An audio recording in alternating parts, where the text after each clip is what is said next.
Hey everyone, it's Wade Franson, and I am here in the studio with a guest who you will be very excited to meet. I can't believe how much I learned from Michael Stone in just the few minutes I chatted with him in preparation for the show.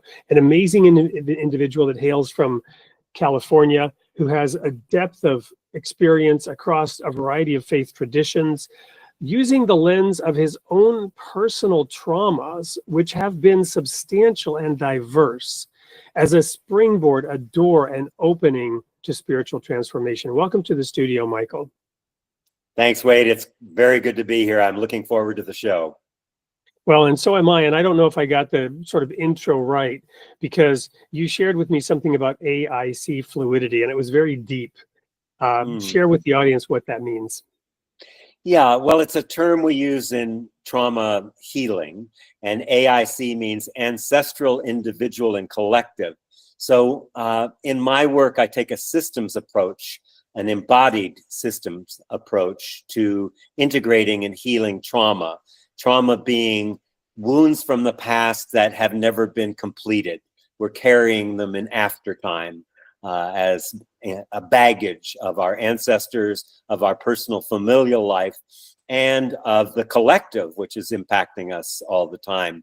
So trauma is a fragmentation of the essential self, soul.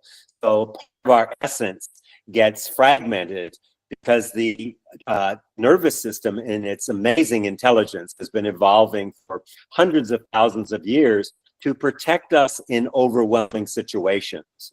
And so trauma healing is really about going into the body, feeling the feelings, the emotions, and making peace with those unintegrated experiences from the past, which allows us to have greater capacity to meet life, as well as support our soul in its own evolution towards wholeness, towards connection, towards ability to really let life move through me, as opposed to happening to me as a victim of life. And as you know, I'm a trauma poster child. I had a lot of early trauma, so I've had a lot of practice in the 80 years I've been around on the planet. Well, and the Bible reveals that Jesus learned obedience through the things he suffered.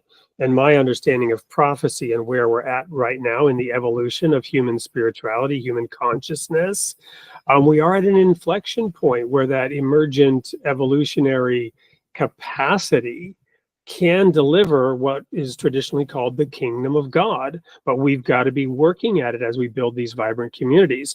What I want to ask you really next is, in this current state of affairs, Christianity is in crisis, partially, in my opinion, because of the conflict of ideology, philosophy around trauma, around relieving suffering.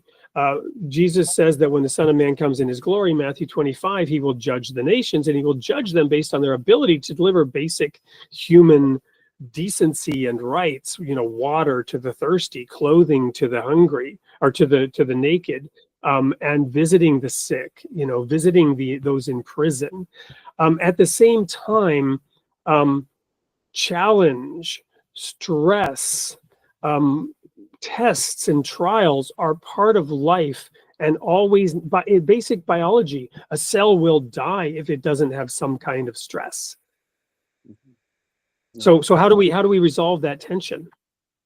You reminded me of Einstein's quote. I know you like quotes, that either everything is a miracle or nothing is a miracle. So for me, the spiritual path is it's all a miracle. And trauma is a fragmentation of our soul, of our self.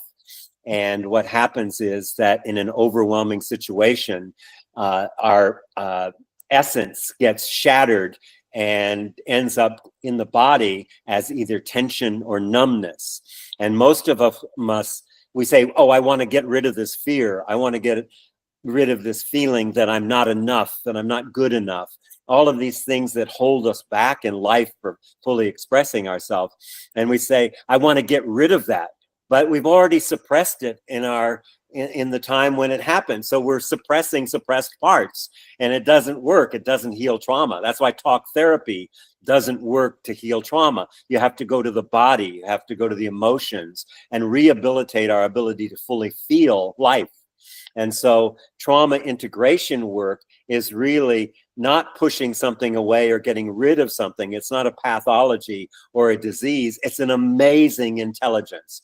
Trauma has been evolving the capacity of our nervous system to protect us in overwhelming situations. It's an intelligence. So when we're working with trauma, it's like looking for what's the intelligence, what's the miracle, what's the mystery, how can I interact with that in a way where I can learn and grow my soul in an evolutionary sense, so I can be more connected, more integrated, and more living life fully and making a difference in the world just by who I'm being, my natural capacity. You know, humans are designed to connect and to support each other, but we've all these things that have happened, wars and racism and separation, these are all trauma, signs of trauma. And so when we begin to open to them and feel them, we increase our capacity for our soul's growth and evolution, and for the evolution of humanity itself.